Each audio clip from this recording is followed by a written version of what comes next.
Good morning. It's November 21st, 2014. This is a meeting of the Ogdensburg Region Port Authority Facilities Committee, and it is about 2 minutes after 8 o'clock. So we're going to move right on down through the agenda. First item concerning the Port of Ogdensburg is the proposal to approve property acquisition with Hoosier Magnetics. And Wade, do you want to fill us in a little bit on this? Absolutely. As you can see there, there's two things going on here. I'll explain it in generalities, and then if we need to, we can go into executive session, because it is executive session material if we need to. What there is we're purchasing a piece of property from Hoosier, and in exchange, we are providing rent under a separate agreement, rental space under a separate agreement for 10,000 square feet at the Port of Ogdensburg. And that would be for October 1st, 2014 through December 31st, 2016. And that's in consideration for a little over 2.5 acres of land at the port, which borders from Wall Street back to the top of Northwest Field Street. And I believe there's a map here somewhere as well. That where they store snow, like? Yes, it is. Okay, that's I thought that's the other day. That area could be used for potentially a parking lot for the scale house. Could be used for a variety of different alternatives. And the map you can see here. Just figure out the orientation here with me.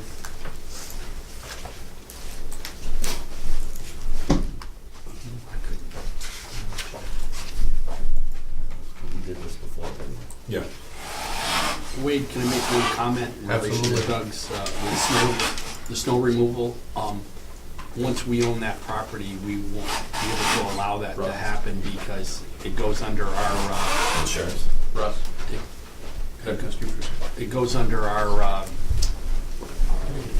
runoff and stormwater plan, so that to do that, then now that we can't allow that, so. So the city will not be able to dump Probably, there. right. Okay. Well, you know, Steve, I'd like to see, you know, part of our planning later on is see what value that land does have, because it will have value with storage or whatever it want to be, so. In fact, the only question I had, and Wade and I had this conversation last night, is someone comes back and says, how is that put in our budget line, whatever, it's an audit report that's, you exchange this for this, and, you know, so when will that be paid up? And then what I'm saying is, the lease agreements or the agreements that we have, and when will this all be done? It was done in December of 2016. 2016, so we'll do this again? No. This So will be this is the No. final, this does it right here. This So I doesn't, know we had a yeah. preliminary, oh, this is, okay. Well, I think this is an awesome arrangement with you folks at home to make this type of agreement. It's a good business relationship. It's something that has definitely value, probably more value in the future for us than them. And it's, I think you've done an outstanding job to put that together. And we've made sure to dot all our i's and cross all our t's on this. Yeah. We've got the appraisals, we've got the property descriptions, we've got two separate agreements, then all the best form that we should be doing on this type of thing. So what this will do, it'll go onto our books at the appraised value plus the cost of the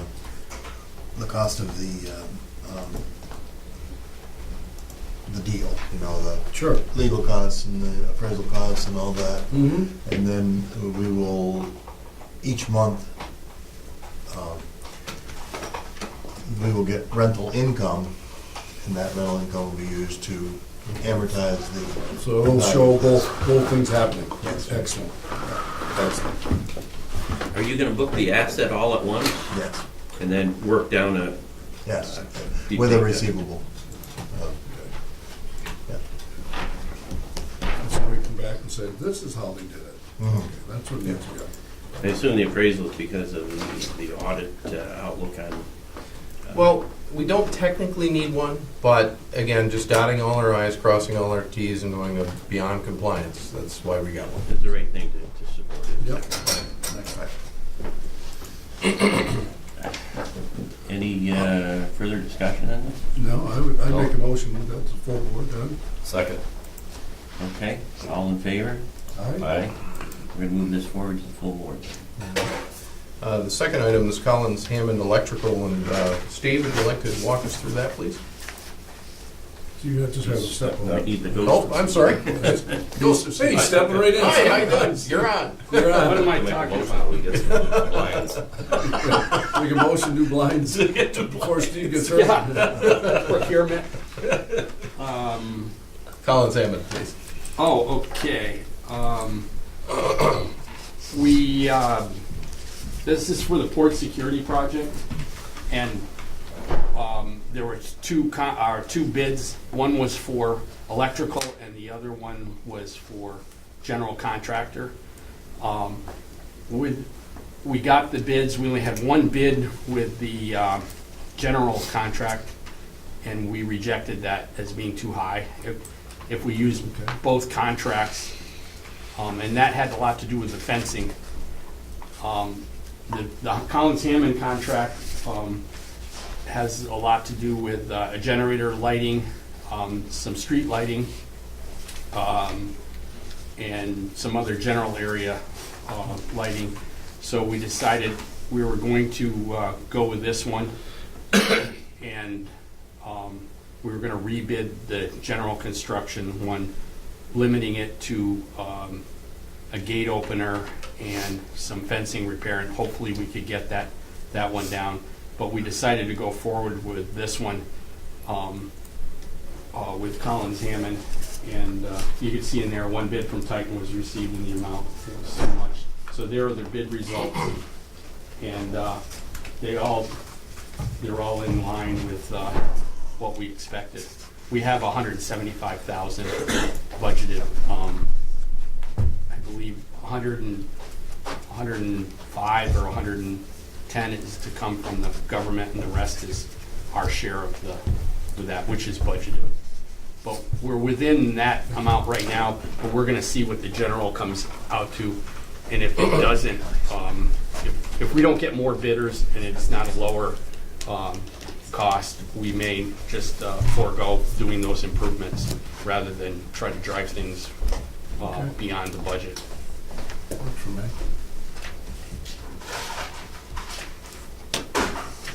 Do you have a feeling, Steve, for why she just came in over what you? Well, yeah, we did. We asked the contractor, and they said we did spec. What we're going to do is replace a main gate. The main gate down by the boat launch. It's kind of it still functions and everything, but it should be all taken out and just replaced, brand new. It's been banged up, and we spec'd a steel one and not aluminum. And what we found from the contractor, that was a higher cost.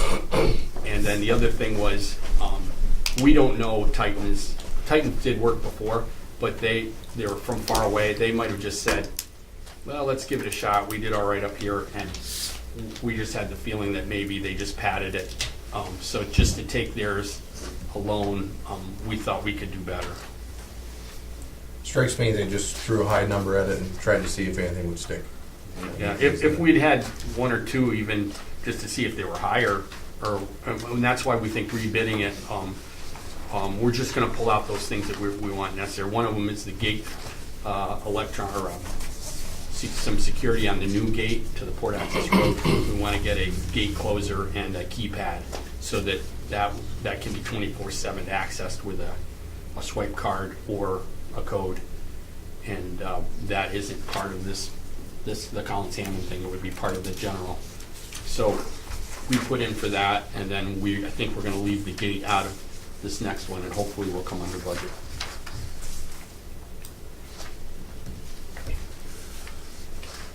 I'll move that. If there's no more discussion. I'll second. All in favor to move forward? Aye. Aye. Okay, that takes care of that contract. We're gonna move on to approval of purchase of an automatic electronic defibrillator, or several defibrillators, it looks like. And this one I don't know too much about, so you can fill us in, Wade, I appreciate that. Certainly. This was something that a member of the committee had asked about some time ago. We brought some numbers forward before, and then we kind of didn't do anything with it. We had a discussion with it, and that was it. So this is the actual numbers brought forth again. And Steve, do you want to explain some of the specifics of what this is and what the total cost The is? pricing I've got here is New York State pricing, so we probably can't do a whole lot better than that. And with that, I also had a discussion with the chairman of requirements. And if you look in there, I think there's one or two that would cover us. Is it? That, you remember how I was thinking Yes. sporting events and all that, but there's one in there that says, it's on summary requirements. I think it's, I can't remember, maybe it's the last one here, I might not be on the right page, but it's basically, oh, here we go. On the laws and legislation, AB 4421, it basically says all state chief executive officer or superintendent of all public institutions or buildings of the state shall be equipped with an AED. So we So should. that's how we were, you know, you remember I was kind of arguing that the things I'd seen didn't, but we are covered under the blanket of the state. Just to let you know what I think where we need them, I think we need one here, down at the port, and then at the airport, just because of the terminal with that. And if you look on the summary requirements, there's quite a bit. It's another thing we have to take on to make sure people are trained and on all of that. So I just kind of just researched what I could find just to give you all that information, and just my thinking is three locations. So you multiply the cabinet and the AED by 3, so you're looking somewhere between $6,000 and $7,000. Yeah, I mean, you've existed without them for a long time. Right, since and I think 2002 you're just or rolling the 3. dice and say, okay. I mean, I just think, just preventive. Yeah. Something, And one of those pages is a Good Samaritan protection, and basically the lawmakers, yes. like. Do your best you Do can. the best you can, but if you are gonna commit to that, these are the minimum things you've gotta provide, so. The only thing I would say, because I've been involved with coaching and being the athletic director, is that even though these machines take you step by step, I think it's a great idea that your employees walk through. Mm-hmm. You know what Yeah, I'm saying? well, They haven't. It says that After everyone should be trained in them, so Yeah. we'd probably get a hold of the Red Cross or whatever and have a couple hour meeting or whatever they've gotta do on that too. The guys at the fire department are certified, Oh, so that might be an option. They're certified in first aid and AED, so. I did look up that you could buy, it's like $700-800, your own trainer Okay. thing, but I just don't feel, I mean, we do it once and it's basically, I'd Mhm. rather, if we had to donate $100 to somebody, I'd rather do that and have them available. They do that, so. Okay, Yeah, it's thanks. an option that, but it is, I really believe firmly that they should walk through that because it's, The only one thing I noticed, when I gave you a price on the cabinets, I'm not too worried about the cabinets here, but if we do one at the airport, it should be a lockable one, and it has an alarm. Or not lockable, but it has an alarm, so that when you open it, the alarm goes off, so that no one messes, the public doesn't mess with it. But I think we're okay with a regular cabinet here, but I think it's another added $100 or something. So, I didn't think about that. well, it should be visible so people can see them anyways, in case something happens that. So we're protected under the Good Samaritan portion of the legislation. Yeah, it's, And I suppose we'll have to notify our insurance people we have them once they're up and installed. and then part of that, I guess you should notify like the county 911 people that, it's kind of like they have a map of where these are all located. I think you're required to let either Ogdensburg Fire Department, or I don't know who oversees that, but just so they know in a pinch, for whatever reason, that maybe somebody's calling from the airport and they say, well, hey, you've got one right there. So that's not any big deal, so. Well, I've been trained, but I was, I would say, 10 years ago, probably. But it just takes you right through it. It just tells you what to do. Yeah, these are all automatic, Yeah. but, Yep. but Step like you back, said, do this, whatever. Yep. And we'll keep these up to date, similar to what we do with the fire extinguishers. They'll have a checklist every so often. yeah, I don't know who you get to certify that, or if Okay. that's just an in-house thing. They do have a I shelf can't life. remember, yeah. They tell you that they go from 5 to 8 years. And I right offhand, I don't know what this one was. I think this was 5 or 6. But they have a shelf life so that, we may pick off one, come that time, we have to pick one off each time or whatever to renew them. Well, I know we've gone a long time without it. And I just worry that, as I started thinking through this, if a case ever came up, then you would be helpless. I mean, you could do CPR and stuff like that, but, you get No, to it's- another extent. And you make the point, I know I thought of it more as in public schools or gathering places, and actually I should have thought of the airline terminal as it's not a lot of people, but still. I think the port and here, I think you got it right. Yeah. You got it right. Any other questions regarding that issue? I'll move that. I'll second. Okay, all in favor? Aye. Aye. And we're gonna move that forward. Mr. Chairman, the other two issues will actually be dealt with at the board meeting in executive session on the one and general session on the other. We could, it's your prerogative, we could either choose to do that here, or we could hold it over to the board meeting, whichever your preference.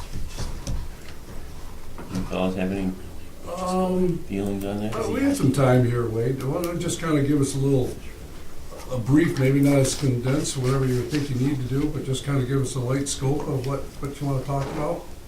Well, on the first one, the McFarland Johnson proposal, we need to move to the final design stage, and they'll be here after 9 o'clock to brief us on that. Okay. But there's a cost associated with that, as we expected. We're going to have $1 million, $1.2 million at risk. This is the second part of that $1.2 million that we're talking about previously. And that will get us to a point where the project can move forward. Under the Essential Air Service proposal, there are two proposals that we received through the Essential Air process, one from a company called Boutique Air and one from Cape Air. The Boutique Air proposal was, it didn't have a lot of things that were in the evaluation criteria that were required by US DOT that we evaluate. The Cape Air proposal did have several of those requirements. Based on where things are going with the Essential Air Service program, recommending a 4-year agreement with Cape Air on that. And that's actually not us that makes it's not a contract with the Bridge and Port Authority. It's a contract between Cape Air and the Essential Air Service program. So you're feeling that it's not essential that we take a vote to move these forward because we're going to do it in general session and Yes. in the one case executive session? But it's your prerogative. I mean, however you want to do it. Well, I've read through the materials and I'm pretty comfortable with it. I just want to see if we're Yeah. okay all around. Well, I don't know if there's any other questions, things, and thoughts on the process, whatever. The only concern I have is the presentation part in which Wade and I try to coordinate with the city, and so we have before we have a date that we have to do this by, and it just didn't work out. So so you're doing it by literature instead of formal presentation. I'm not sure if it'll come back to that. Are we still going to have that, Wade, do you think? Or? The city was still looking to schedule it either December 1st or 2nd. They had not chosen a date yet. No. What we did the day we received these, we reached out to the city and said, hey, let's set up a joint discussion, invite both companies in, and hear what they have to say. The problem is the comment period closes December 12th. Our next board meeting is December 17th. So either we have our say this time or we don't. The Cape Air for the 4-year was 2.4 million in the first year, ranging to 2.7 million in 2018. That equates to $49 one way to Albany and $79 one way to Boston. I have a couple of comments to make, but I think it's for the public, whatever. It's, I think it's confidential information that we'll discuss with the executive session in regards to this. Wade, have you heard anything about Cape Air trying to add seats to their planes? I had a gentleman in my office yesterday that was trying to tell me they're going to add 15 seats to each plane, and I said, I've flown on those. There's nowhere for to put another seat in. We've attempted to work with them for potential for larger aircraft. They're committed to the Cessna 402B model, and that's the model they'll be using. So unfortunately, it's the same 9-passenger aircraft.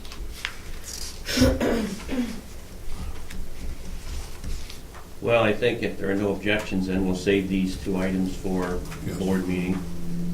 And I'd entertain a motion to adjourn the facilities committee. Wait, is there anything else informal you need to discuss in this? No, there's no more formal business at this Okay. time. Anybody else, anything else they want? I know. Okay. All right, I'll make a motion to adjourn. Second. All in favor? Aye. Aye. I'll second that. We are adjourned.